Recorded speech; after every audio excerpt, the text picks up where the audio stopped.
Hello everyone and welcome to this week's short video tutorial. This will be the fourth part of section 1 in chapter 4, which deals with trading material. Trades of material or exchanges of material is one of the most important lessons in Xiangqi. Now this is one of the more complicated examples. A short analysis of the position will show that red would have one chariot, two cannons, one horse. Black would have similar material with one chariot, two horses, and one cannon. The pawn number of pawns would be equal for both sides, and both colors would have a full guard. Now it would be red's turn to move. Now the black chariot was attacking the red horse, and red was prepared to play h9 plus 7 to force a trade of material. Now with h9 plus 7, the chariot will be trapped because if it captured the horse, it will be protected by this cannon. So it will be a trade of material, and we will see how the board goes. Now, usually this example will also touch on the topic of trading a chariot for two of the enemy pieces. Now, usually this is frowned upon because the mobility of the chariot is sometimes, most of the time, is much more superior than the mobility of two pieces, say like two cannons, two horses, or a combination of a chariot and a cannon. Okay, we shall go to the board. In the first variation, red would try to protect his his throat rank by retreating his cannon. Now this would not be a good idea because the chariot would simply retreat, and perhaps red would think that he would have applied a skewer in this manner and could still play h9 plus 7 to gain material. However, it would be a wasted opportunity by red to increase his initiative because black could simply retreat his advisor.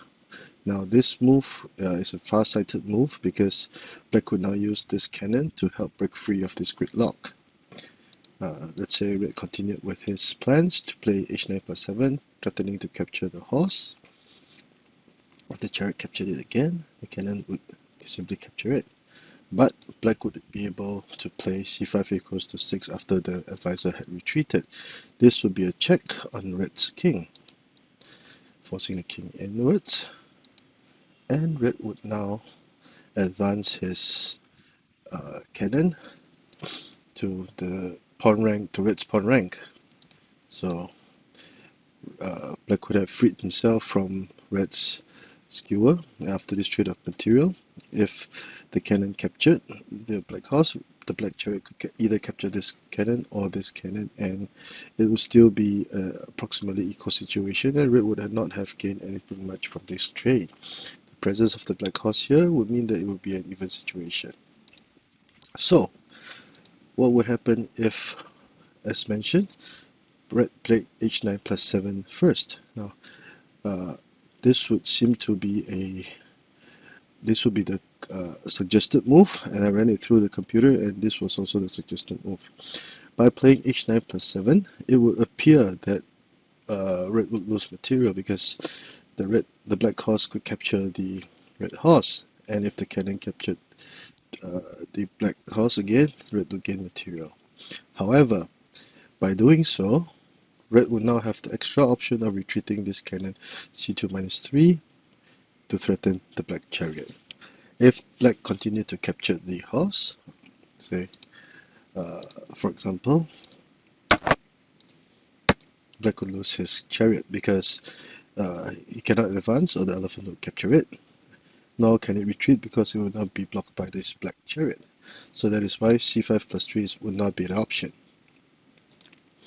So what would happen if black decided to trade his chariot immediately?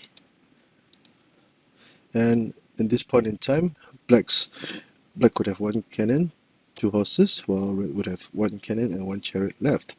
But theoretically speaking, black's pieces are scattered and they are not linked together to be a very powerful functional unit, while the presence of the red chariot would mean that red would have the advantage. The mobility of the red chariot would simply be too much for black to handle. It can move here, can move to the pawn rank, or do a lot of threats, or even trade trade pawns immediately to try to gain the advantage. So, if R3 minus 1 would not be the idea, what would c5 equals to 2 be an option? Now, this move was recommended by the computer program also. So let us see what would happen. Okay, red would capture the horse, and uh, black would immediately push advance his horse to attack to try to capture the cannon, and red will simply move the cannon to protect the horse. So there will not be any loss of material on red's part. What would happen if black tried to attack aggressively? King would move away after the check, and again the cannons retreated after the horse advanced to threaten it. Now this is an attempt by black to gain material or gain some advantage with the discovered check, and red will simply move his king away. Check, retreating his elephant, and red would actually now be attacking.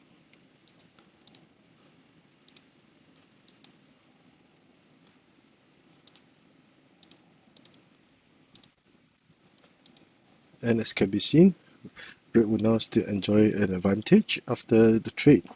Red would have one more extra piece and would now be prepared to attack this very empty flank on black's left side of the board. So red would have enjoyed the advantage even if black attacked with c2 equals to 7 at this point. So this example is a little bit lengthy, and perhaps the viewer might need to go over it a few times to really get a gist of what it was meant by trading material. So I hope you like the work that I've been doing. If you appreciate my work, please give me a like on my video channel, and I'll be doing more as much as possible. Thank you. Have a nice day.